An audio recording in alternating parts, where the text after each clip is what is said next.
20장 1절로 18절까지 말씀을 교독하겠습니다. 제가 먼저 1절을 봉독합니다. 아브라함이 거기서 남방으로 이사하여 가데스와 술 사이 그랄에 우거하며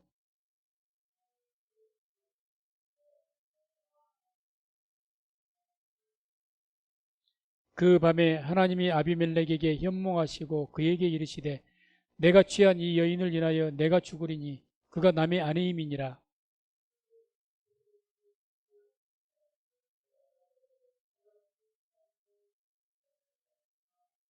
그가 나더러 이는 내 누이라고 하지 아니하였나이까. 그 여인도 그는 내 오라비라 하였사오니 나는 온전한 마음과 깨끗한 손으로 이렇게 하였나이다.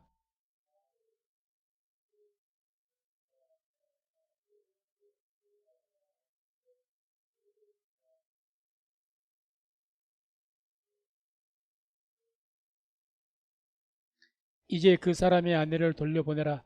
그는 선지자라. 그가 너를 위하여 기도하리니 내가 살려니와 내가 돌려보내지 않으면 너와 내가 내게 속한 자가 다 정령 죽을 줄 알지니라.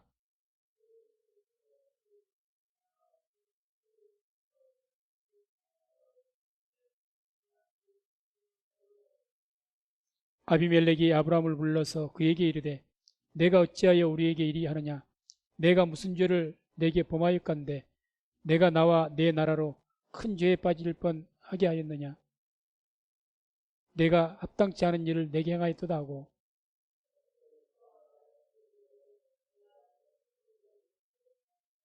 아브라함이 가로되 이곳에서는 하나님을 두려워함이 없으니 내 아내를 인하여 사람이 나를 죽일까 생각하였으며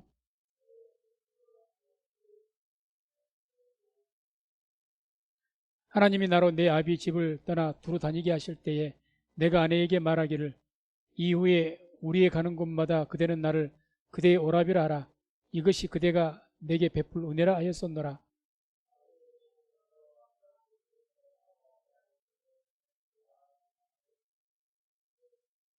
아브라함에게 이르되 내 땅이 내 앞에 있으니 너 보기에 좋은 대로 거하라 하고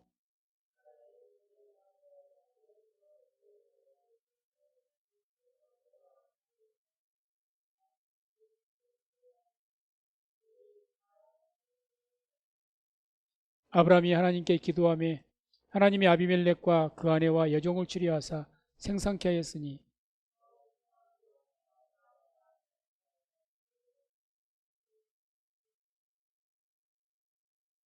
아멘. 오늘 말씀은 아브라함과 그랄 왕이라고 하는 블레셋 쪽에 있는 그런 성입니다만은 그 아비멜렉이라는 이 왕과의 어떤 이야기를 다룬 것입니다. 이 아브라함과 아비멜렉, 이 아비멜렉이라는 그랄 왕인데 이방 사람인데 이 왕과는 참 아브라함과 인연이 깊습니다. 아브라함과 이 아비멜렉 오늘 사건도 그렇고 이 사건 이후에 40여 년 후에 또 그 아들 이삭과 아비멜렉과의 또 사건이 똑같이 이삭도 자기 아버지와 같이 자기 아내를 누이라고 속이고 이렇게 한 사건이 또 나옵니다. 그래서 아주 이 참 인연이 깊은 그런 아비멜렉입니다. 그래서 1절 2절 보면 아브라함이 거기서 남방으로 이사하여 가데스와 술 사이 그랄에 구거하여 그러니까 소돔과 고모라가 이제는 무서운 유황과 그런 불로 심판을 당했죠. 아마 그것에 의해서 충격을 받고 두려웠던지 아브라함이 헤브론에서 약 40km 정도 떨어진 그래서 오히려 이 소돔과 고모라의 그쪽에 근접해 있었다면 거기서 좀 더 옆쪽으로 바다 쪽 지중해 쪽으로 더 멀리 그랄이라는 곳에 옮긴 겁니다. 그래서 거기에서 이제 그랄 땅에 아비멜렉 왕이 있는데 거기에 이제 거주한 거죠. 그 안에 사라를 자기 누이라였으므로 그랄 왕 아비멜렉이 보내어 사라를 취하였더니 그랄 왕 아비멜렉이 이 아브라함 안에 사라를 취했다. 사람을 보내어서 자기 후궁을 삼기 위해서 취했다고 합니다. 이때 아브라함 나이가 99세고 사라의 나이가 약 89세 정도, 10년 차이가 나니까 90세가 다 된 노파인, 뭐 이때 당시에는 장수했으니까 노파까지는 아닐지라도 굉장히 나이가 많은 그런 여인인데 아비멜렉 왕이 그런 여인이 무슨 텀이 나서 이렇게 왕으로 취하려고 했을까? 이때 당시에는 이미 아브라함이 한 족장이죠. 뭐 자기 집에서 길리움 군사가 318명이나 될 정도로, 그러니까 종들로 해서 하면은 상당히 뭐 왕까지는 아닐지라도 상당히 세력을 떨칠 만한 그 지역에서 족장이 있을 겁니다. 그런 사람이 오니까 아마 동맹을 맺기 위해서 이제 다들 고대에는 서로 간에 그 동맹을 맺기 위해서 혼인을 해야, 사돈관계를 맺어놔야 그래야 안심이 되니까 많은 동맹을 맺는 거죠. 그래서 아마 그러기 위해서 이 사례를 누이라고 이야기를 하니까 이 후궁으로 이렇게 취했던 것 같습니다. 아무튼 일곱을 인해서 약 24년 전에 똑같은 일이 있었죠.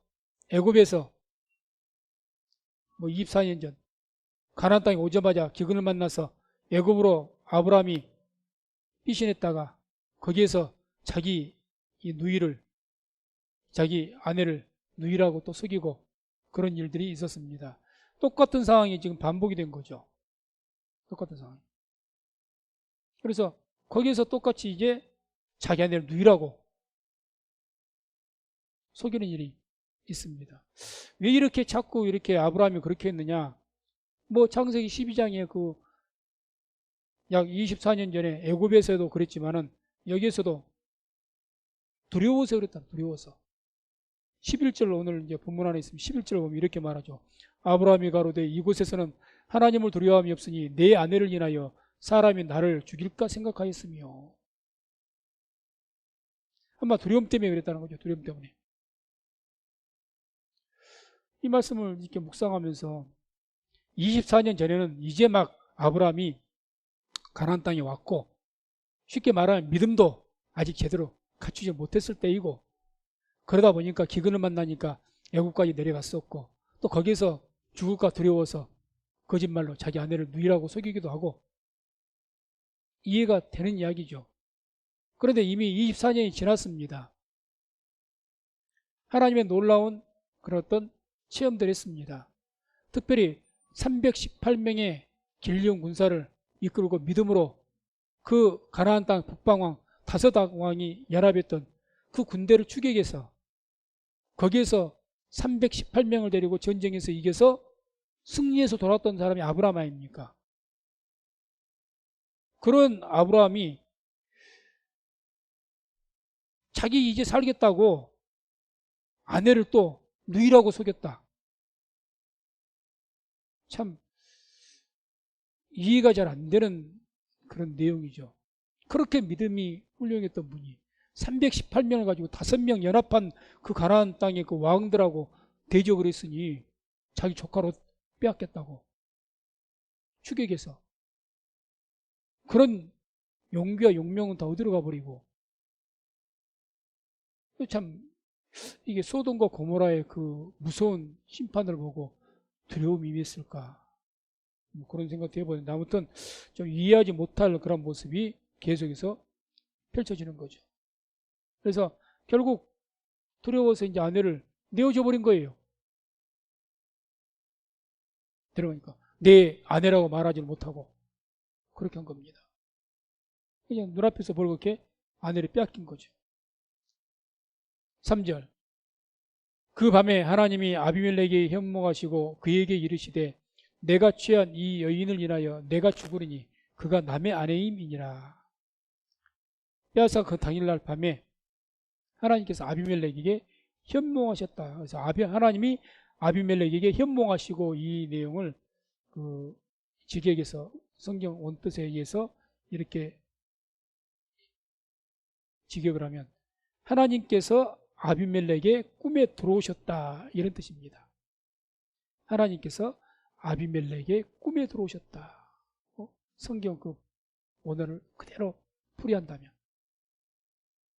한마디로 하나님께서 아브라함의 이 일에 대해서 하나님께 직접 개입을 하신 거죠. 개입을. 그래서 아비멜렉이 꿈에 들어가서 그 꿈에 나타나셔가지고 지금 말씀하신 것 아닙니까? 그리고 뭐라고 말씀하신 거예요? 내가 취한 이 여인을 인하여 내가 죽으리니. 이 죽으리니 이 말도, 내가 죽으리니 이 말도 강조용으로 내가 반드시 죽게 될 것이다 이 뜻이에요. 반드시. 이 사라라는 이 여인을 네가 취해왔는데 이 아내를 삼겠다고 데리고 왔는데 이 여인은 내가 반드시 죽을 것이다 이렇게 말해요. 반드시.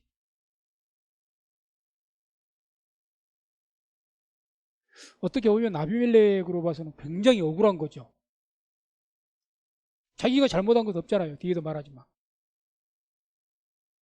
이때뿐만 아니라 창세기 12장 그 17절 보면 바로도 마찬가지였어요. 아내라고 그러니까 데려온 거예요. 후히 대해주고 재물도 줘가면서 예물을 폐물을 줘가면서 데리고 온 겁니다. 바로왕. 그런데 창세기 12장 10절 보면 여호와께서 아브라함의 아내 사레의 연고로 바로와 그 집에 큰 재앙을 내리신지라.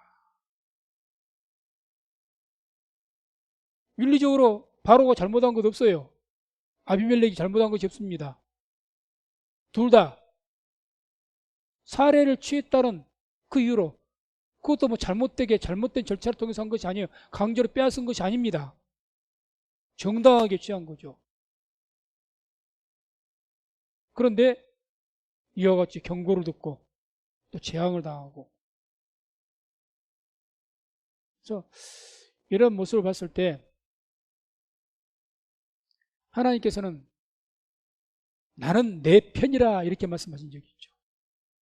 나는 내 편이라.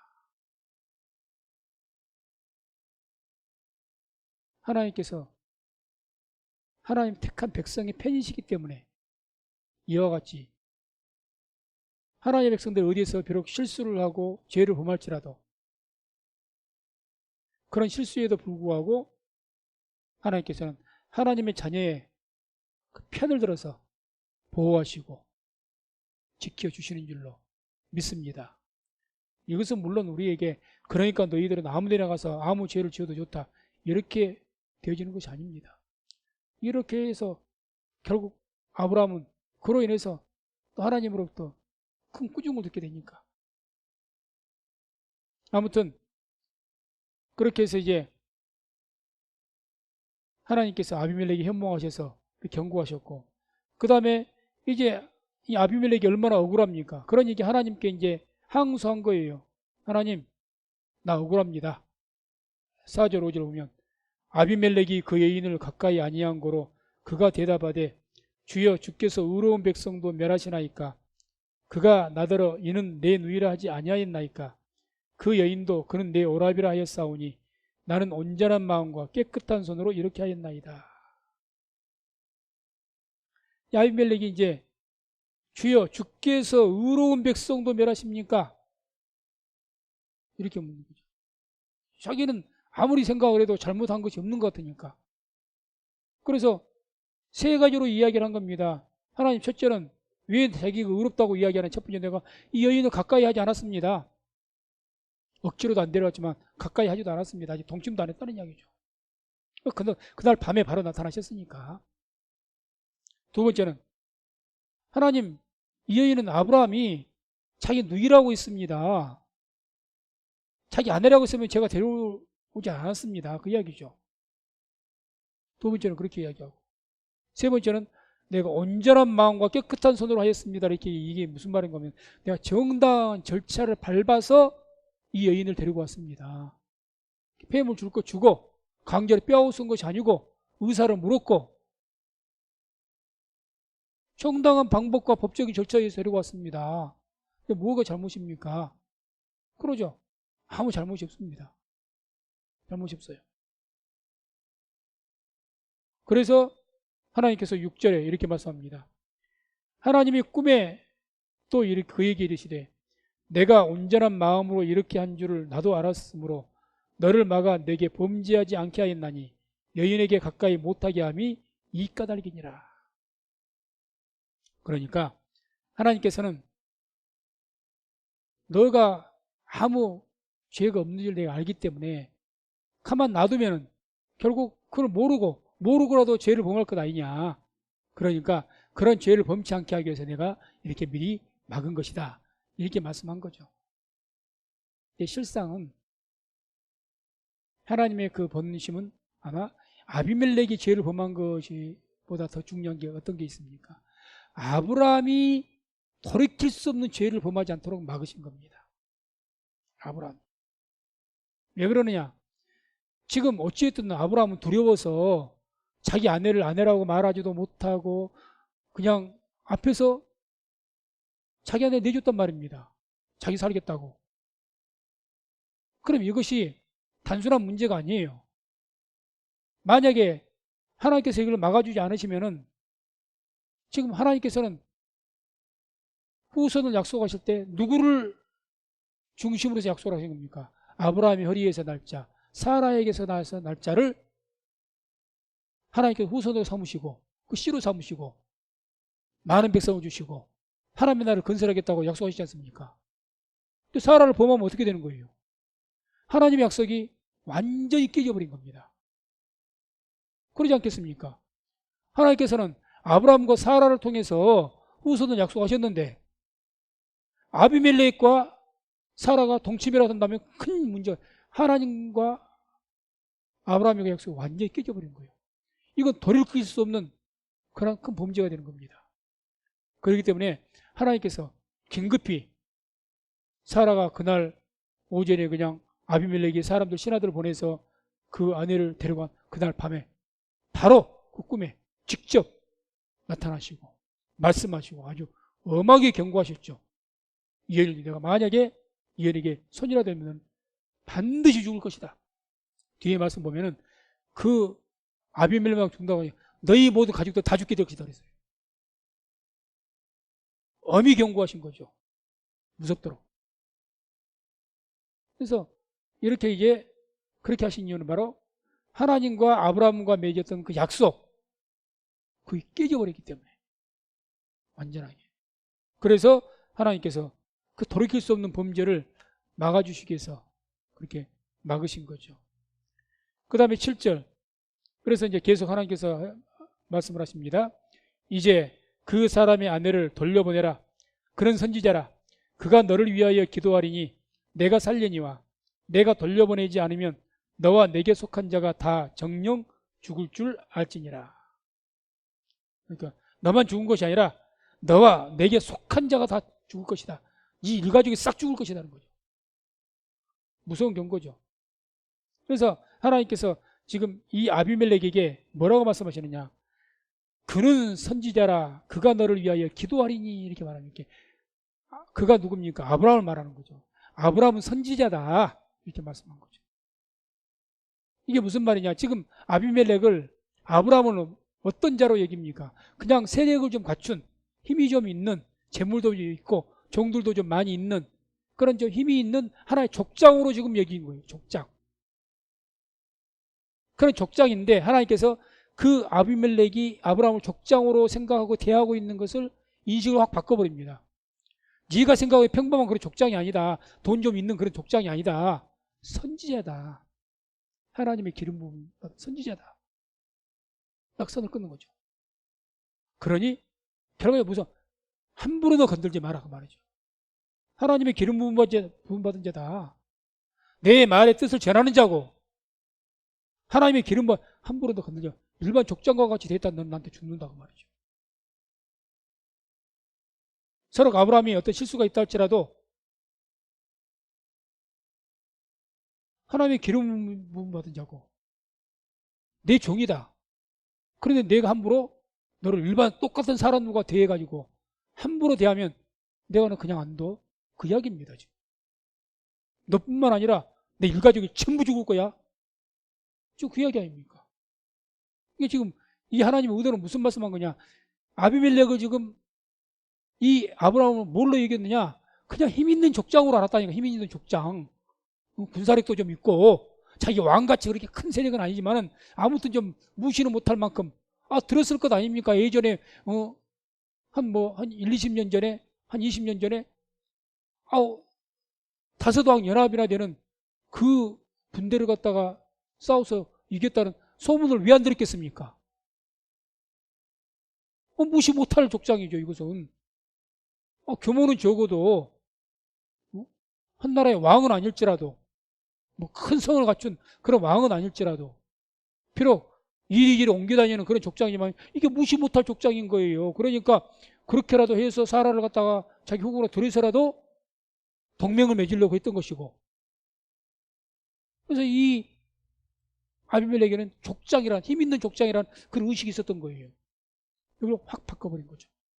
힘 있는 족장이라면야 하나님께 이렇게 하지 않는다 그 말이죠. 그런데 아브라함이 누구냐? 내 종이다. 하나님 기름바 선지자다. 너를 위해서 기도해 줄 자다. 그러니 함부로 건들지 마라. 안 그러면 너와 내 속한 모든 족속이 전부 죽게 될 것이다. 이렇게 되는 거죠. 그래서 그 인식을 완전하게 그 아브라함에 대한 그 태도를 바꾸게 만들어 버립니다. 뭐 이후부터는 아비멜렉이 그 아브라함을 대하는 태도가 완전히 달라집니다. 그렇게 억울한 일을 당하고 뒤에 보세요, 이제. 억울한, 아니, 자기가 잘못해서가 아니라, 어쨌든 간에, 이유가 어떻게 됐든 간에, 아브라함이 거짓말해서 이런 일이 일어난 건 아닙니까? 자기는 잘못이 없어요. 그럼에도 불구하고, 뒤에 보면은, 막 그 아브라함에게 항의하면서도, 아브라함에게 막 예물을 주고, 그렇게 합니다. 자, 8절.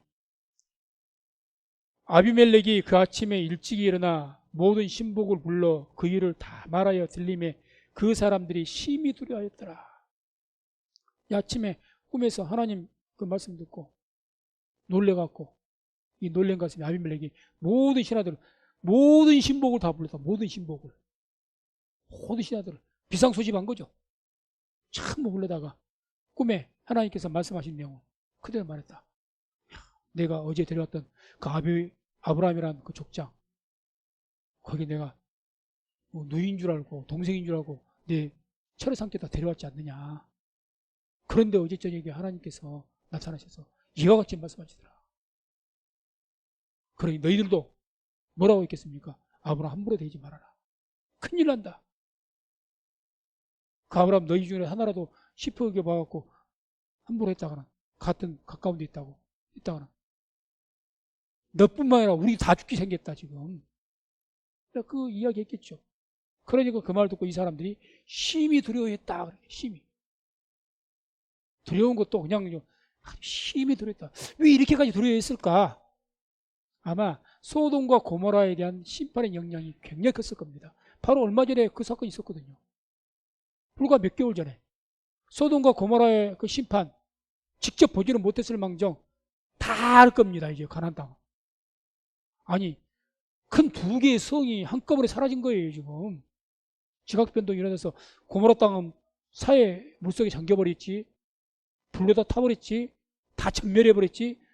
누가 모르겠습니까? 그러니 그 두려움, 하나님은 그렇게 경고하시는데 자기들에게도 그런 일이 있을까 두려운 거죠. 그렇게 심히 두려운 거죠. 심히. 9절 10절. 아비멜렉이 아브라함을 불러서 그에게 이르되 내가 어찌하여 우리에게 이리 하느냐? 내가 무슨 죄를 범하였건대 내가 나와 내 나라로 큰 죄에 빠질 뻔하게 하였느냐? 내가 합당치 않은 일을 내게 행하였도다 하고, 아비멜렉이 또 아브라함에게 이르되 내가 무슨 의견으로 이렇게 하였느냐? 아비멜렉이 아브라함을 불러다가 항의한 거죠. 그럴만하죠. 억울하죠 지금. 그래서 뭐라고 말합니까? 내가 합당치 않은 일을 내게 행하였다 그럽니다. 합당치 않은 일. 이 말은 이제 뭐 강조 제기형인데 문법적으로는 이걸 역시 또 그대로 원문에서 그대로 우리가 풀어서 말씀드리면, 내가 결코 하지 말았어야 했을 일들을 내게 행하였다 이 뜻입니다. 내가 결코 하지 말았어야 했을 일들을 내게 행했다. 그러면 안 되지. 그런 일을 제가 해서는 안 되지. 왜? 너 그렇게 해서 우리 민족 나 다 죽을 뻔했다 지금 그 이야기 아닙니까? 이게 돈을 좀 잃고 내가 좀 힘들어지고 그런 차원이 아니지 않습니까? 나 너로 인해서 자칫 잘못했으면 하나님 말씀대로 나라 내에게 속한 족속이 우리나라 망할 뻔했다 지금. 결코 네가 그렇게 해서는 안 됐을 일이다. 강력하게 항거한 거죠. 강력하게. 그러죠 지금. 또 듣고 보니 기가 막힌 거지. 하나님 말씀 듣고 보니 아니 이거 진짜 하나님께서 막지 않으셨더라면은 사단 날 뻔했지 않습니까 지금. 그래 그렇게 항의하는 거죠. 그리고 나서 내가 무슨 의견으로 이렇게 했느냐 이 말은 너의 의도가 대체 뭐냐 그 말이지. 아니 내가 너에게 뭔 잘못을 했다고 나에게 이렇게 했느냐 그 말이죠. 억울하니까 그런 소리 하는 거겠죠. 참 어떻게 보면 기가 막힐 일이죠. 우리가 정말 칭송하는 믿음의 조상이라고 하는 아브라함이 이방 왕에게 이렇게까지 모욕을 당할 수도 있다는 것. 우리가 믿지 않는 사람들을 추궁해도 뭐할 판인데 거꾸로 잘못을 당해서 추궁을 당하고 있는 겁니다. 지금. 이런 일은 없어야죠. 어쨌든 아브라함이 계속해서 그 두려움 때문에 그렇게 이런 실수들을 죄들을 범합니다. 그래서 이제 아브라함이 변명을 해요.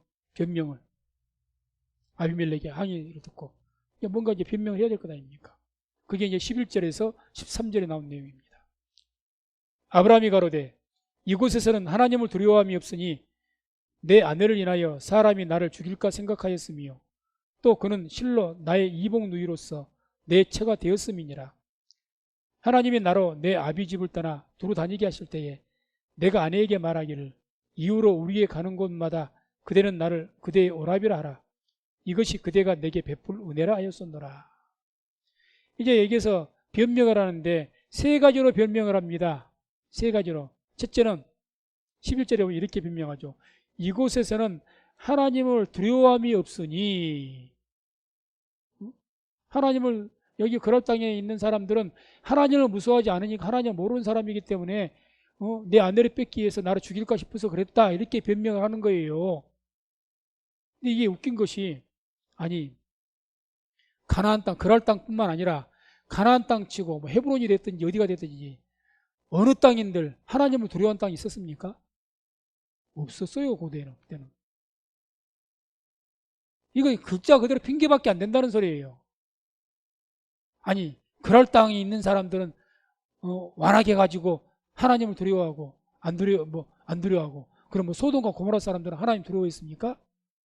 헤브론 사람들은 하나님 두려웠다던가요?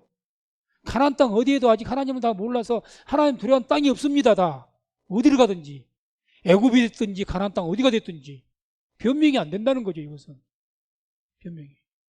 오히려 그럴 땅은 다른 가나안 땅보다 참 어떻게 보면 법과 질서가 있었던 그런 성이었던 것 같습니다. 다른 데보다 소돔과 고모라보다는 나았고. 그런데 이곳에서는 하나님을 두려워함이 없으니 이거는 글자 그대로 핑계죠. 말이 안 되죠. 또 12절에도 그는 실로 나의 이복누이로서 내가 이복누이다. 거짓말은 아니다. 이게 참 눈 가리고 아웅하는 거죠. 거짓말 아니다. 아니 지금 이복누이라는 그 사실, 사실이지만 그것이 지금 중요한 것이 아니지 않습니까? 아니 아침에 아비멜렉이 신하들을 보내가지고 사라 우리 동맹 맺자. 그러기 위해서는 당신 그 누이라고 하는 그 사라라는 여인을 나에게 채로 달라. 분명 그렇게 하고 데려갔을 거란 말이에요. 그때는 뭐 되냐는 거죠. 그때는 얼마든지 누이지만 또 내 처다 말할 기회는 있었고 말을 했어야 됐죠. 아니 그렇게 할 수가 없다. 그렇게 했어야 맞죠. 이렇게 어떤 사실을 빙자해서 그냥 핑계대고 숨은 거죠. 사실을 빙자해서. 우리가 꼭 믿음으로 담대하게 하지 못할 때 여러 가지 어떤 핑계댈 때 없는 것을 말하지 않죠. 이 상황이 이렇기 때문에 내가 어쩔 수가 없었어. 그것과 똑같습니다. 상황이 이렇기 때문에. 그 상황은 거짓말은 아니거든요. 그런데 그 상황이 그 상황이 정말 내가 그것을 하지 못할 정도로 위기였고 큰 문제였느냐? 그건 또 아니거든요. 그렇게 피해 다니는 거죠. 우리들도 그렇게. 아니 그 상황이 그런 일이 있었다는 건 맞아. 근데 그렇다고 해서 내가 굳이 그 일을 내가 해야 될 일도 못할 정도로 그런 상황은 또 아니야. 단지 내가 귀찮았을 뿐이고 내가 하기 싫었을 뿐이고 그런데 사실을 빙자한 거죠. 내가 이 사실 이런 일이 있어서 어쩔 수가 없네. 거짓말이죠. 이건 명백한 거짓말입니다. 사실을 빙자한 거짓말입니다. 위선이죠. 어떻게 보면 그냥 거짓말한 것보다는 이게 더 비겁한 거짓말이죠. 큰 위선이죠. 큰 위선. 사실을 빙자해서 숨는 거죠. 상황이 이래서 어쩔 수가 없었어. 내가 하기 싫어서 안 했잖아. 내가 하기 싫어서. 상황은 핑계고. 지금 아브라함이 그런 거예요. 아브라함이. 이건 참 더 큰 그냥 거짓말보다 더 나쁜 겁니다. 일단 세 번째로 뭐라고 이야기합니까? 이후로 우리의 가는 곳마다 그대는 나를 그대의 오라비라 하라 했다. 내가 내 아내한테 항상 어디를 가든지 새로운 곳으로 옮기기만 하면은 당신은 나에게 오라비라고 해서 내가 다른 이방인들에게 위험당하지 않게 해달라. 그렇게 부탁을 했다. 이렇게 이야기를 하죠. 그런데 이 말도 24년 전에는 처음에 애굽 땅에서 이 아내라고 말하지 않고 의라고 있을 때는 그때는 하나님께서 직접 사라를 통해서 후손을 약속하고 직접적인 언급은 없었습니다. 아브라함에게 너를 통해서 내가 많은 후손을 주겠다 이런 말씀하셨는데 직접적으로 사라의 이름을 거명하시면서 사라를 통해서 후손을 주겠다 이렇게 언급하신 거. 물론 안에 내막은 있지만 명시적으로 하진 않으셨다는 거죠. 성경에 없으니까.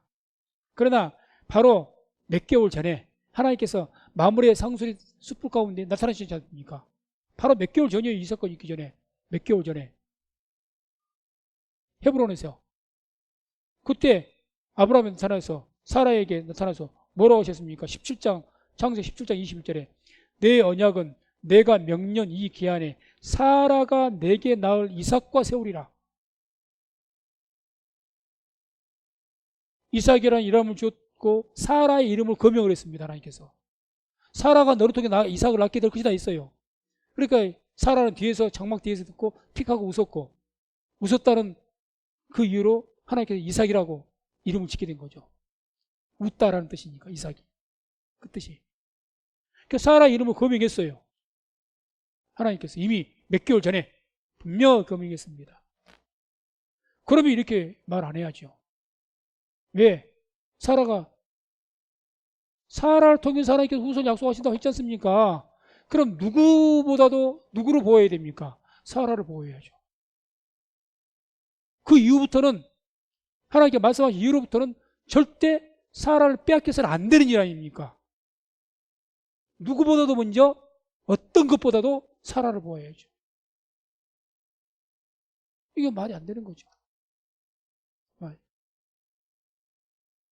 그래서 아무튼 이 아브라함이 궁여지책 가운데 막 아비멜렉이 또 안 그래 이 막 두려움 가운데 빠져 있었다는데 아비멜렉 왕이 성질이 나가지고 이제 막 그 불러대니까 겁도 났지 않겠습니까? 뭐 아내를 갖다가 아내라고 말하지 못하고 눈앞에서 벌겋게 누이라고 거짓말하면서 빼앗겼을 정도면 뭐 두려움이 가득 차 있는 상황인 것 같으니까 그런 가운데 이제 막 황급히 입힌 깊이 지르다 보니까 이렇게 말한 거죠. 참 그래서 아브라함과 같은 그런 믿음의 조상도 두려움 속에 빠지면은 이렇게까지 또 이 하나님 앞에 실망스러운 모습을 비칠 수가 있구나. 그래서 위대한 이런 우리가 칭송하는 위대한 이런 그런 믿음의 조상이나 뭐 선지자가 됐든지 그런 믿음의 사람들, 그런 분들이 이런 큰 실수를 하게 되고 이렇게 될 때 사실 우리가 위안을 받죠. 왜? 우리에게 그런 모습도 다 있으니까. 이런 아브라함을 지켜주시고 보여주시는데 나도 보호하시겠구나. 이런 게 있는 거죠, 사실은. 이런 게. 저는 개인적으로 그런 것을 보고 은혜를 받는 거죠. 그래. 믿음의 조상 아브라함도 한때는 두려움이 쌓여가지고 이렇게까지도 했는데 뭐 우리야 하나님께 우리도 그렇게 우리가 두려움 속에 빠져가지고 횡설수설하고 막 갈팡질팡하고 방황하고 베드로도 우리가 항상 이야기하지 않습니까? 그 베드로도 예수님을 3번이나 보냈고 그런 말들 다 하지 않습니까? 그렇기 때문에 때로는 이제 그런 것을 보면서 우리가 위안을 삼기도 하고 또 이렇게 위로를 받는다는 거죠. 그래서 이런 그 모습을 통해서 우리가 하나님께서 하나님의 택한 백성을 얼마나 사랑하시고 또 정말 눈동자같이 지키시는가를 우리가 알 수가 있는 겁니다. 자, 그 다음에 이제 14절에서 16절을 보면은 거기에는 이제 아비멜렉이 이 사건, 사라로 인해서 지금 큰 문제가 생겼지 않습니까? 자기와 자기 모든 족속이 다 죽을 뻔했던 이 큰 사건, 이 문제에 대해서 이제 완전하게 해결책을 완전하게 마무리를 하는 그런 내용이 나옵니다. 보면 아비멜렉이 양과 소와 노비를 취하여 아브라함에게 주고 그 안에 사라도 그에게 돌려보내고 아브라함에게 이르되 내 땅이 내 앞에 있으니 너 보기에 좋은 대로 거하라 하고 사라에게 이르되 내가 은청계를 내 오라비에게 주어서 그것으로 너와 함께한 여러 사람 앞에서 내 수치를 풀게 하였노니 내 일이 다 선이 해결되었느니라. 상식적으로 생각하면 아니 지금 이게 아비멜렉 왕이 지금 아브라함 때문에 애고 자기는 아무 잘못도 없는데 이게 뭔 꼴이요 이게. 얼마나 지금 수치가 됩니까 지금. 이건 뭐 그럼 화가 나는 대로 그냥 불러다가 막 책망을 하고 뭐 하나님의 사람이니까 어떻게 하지는 못하겠지만 당장 내 땅에서 나가라고 쫓아낼 법도 하지 않습니까? 쫓아낼 법도 하잖아요. 옛날에 애굽에서 그 바로 왕도 그냥 성질하고 쫓아낼 법도 한데 그때도 그랬고 지금도 그러고 어떻게 합니까? 14절 양과 소와 노비를 취하여 아브라함에게 주고 아니 양과 소가 그때 다 재물 아니에요 재물. 심지어 노비까지 종까지 줬다는 거예요. 뭐 몇 마리를 줬다는 소리는 안 나오니까 또 사라 아내 사라 또 물론 돌려보내고 오히려 예물을 보낸 거죠 지금 예물을. 또 15절에 뭐라고 해요? 쫓아내기는 그냥 뭐라고 합니까? 내 땅이 내 앞에 있으니 너 보기에 좋은 데로 가라. 그럴 왕이 이 그럴 적에 있는 거 다 내 땅이다. 왕이니까 너 살고 싶은데 네가 좋아하는 곳에 어디 네가 살아.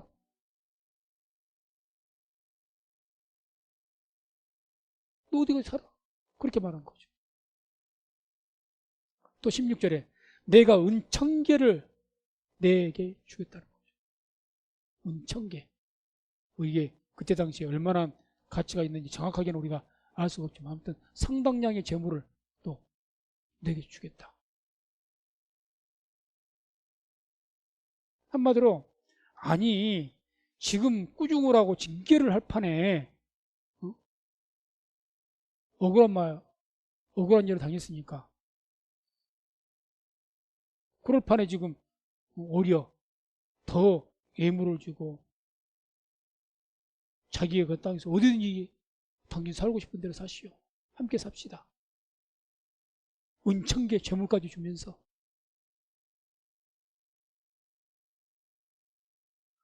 이건 절대적인 하나님의 은혜인 줄로 믿습니다. 이게 하나님의 은혜죠. 하나님 은혜. 그래서 우리가 뭐든지 잘해서 믿음을 잘 지켰고 그렇게 해서 내가 어떤 받은 것이 있다면 하나님의 은혜 이전에 뭡니까? 그건 어떤 보상이죠. 그에 대한 보상입니다. 보상. 그런데 우리가 아무 그런 것이 뭘 내가 잘한 것이 없어. 그런데도 불구하고 하나님께 내 생명을 지켜주셨고, 그럼에도 불구하고 오히려 내게 재물도 주셨고 나에게 복을 주시더라? 그런다면 그건 뭡니까? 절대적인 하나님의 은혜인 줄로 믿습니다. 여기에서 우리가 예수님께로부터 받은 그 은혜를 기억해야 될 줄로 믿습니다. 우리는 우리가 영혼을 구원받을 만한 그 어떤 것도 한 일이 없습니다. 할 수도 없고 오히려 죄일 뿐입니다. 마땅히 죽어야 될 죄인이죠. 아브라함이 어떻게 보면 마땅히 죽어야 될 죄죠. 하나님은 언약까지 깨트릴 뻔했으니까 이거 완전히 하나님 믿음을 저버린 행위인데, 그럼에도 불구하고 하나님께서 지켜주셨다, 보호해주셨다, 은혜를 주셨다. 이거 하나님의 절대적인 은혜죠. 절대적인 은혜. 그래서 우리는 하나님의 은혜로 말미암아서 살아가는 줄로 믿습니다. 그래서 우리의 소망은 우리의 어떤 믿음이나 우리의 어떤 선행이 아니라 우리의 소망은 하나님의 은혜가 우리의 소망입니다. 하나님 은혜가. 하나님의 은혜가 우리의 소망이죠. 하나님의 은혜가 없다면, 예수 그리스도 쉽게 말해 피가 없다면 평생을 통해서 율법 하나도 어기지 않고 지킬 자신이 있습니까? 없다는 이야기죠. 인간은 그럴 수가 없다는 거죠. 하루에도 몇 번씩 죄를 지을 수가 있으니까. 특히 신약시대에는, 구약시대는 눈에 나타나서 손과 발로 직접 행한 범죄에 대해서 문제를 삼지만, 신약시대는 예수님이 마음으로 지은 죄까지 범죄를 삼지 않습니까? 마음으로 음욕을 품어도 가늠한 죄와 같다고 했으니까 예수님이. 심지어는 형제에 대해서 나가라 하고 바보라고 조롱하고 욕해도 형제를 죽인 것과 같다, 살인죄와 같다, 이렇게 말씀하셨으니까 신약시대는 훨씬 더 무거워진 거죠. 마음으로 생각만 해도 그게 범죄라는데 누가 그걸 피할 길이 누가 있어요? 죄의 삭은 사망인데. 그러니까 우리는 살 길이 없는 거죠. 그래서 우리가 살아가는 것도 우리 개개인이 우리 자신들 뒤에 돌아봐도 우리 하나님 앞에서 진실되게 우리 자신을 돌아보면 걸음마다, 우리의 삶마다 다 죄투성이 아닙니까? 예수를 믿고 난 이후에도 말이죠. 때로는 정말 내가 생각해도 이건 너무했다, 참 이것은 내가 더 이상, 아브라함도 기가 막혔을 거예요. 그렇게 해놓고도 뒤에 돌아서 회개하면서 내가 왜 그렇게까지 했을까? 얼마나 자책을 했겠습니까? 우리들도 그런 게 많죠. 근데 그런 참으로 못나고 취한 우리들지라도 하나님께서는 끝까지, 이유는 다른 것이 없죠. 하나님이 택한 백성이기 때문에, 하나님의 자녀이기 때문에, 이유는 그것 한 가지죠. 그것 때문에 모든 위험에서 막아주시고 건져주시고 보호하시고 은혜를 베푸신 줄로 믿습니다. 17절, 아브라함이 하나님께 기도하며 하나님이 아비멜렉과 그 아내와 여종을 치료하사 생산케 하셨으니. 그러니까 이제는 아브라함은 내 종이다, 선지자다, 내가 기름 부어서 내가 내 뜻을 전하는 자다, 이렇게 말씀하시지 않습니까?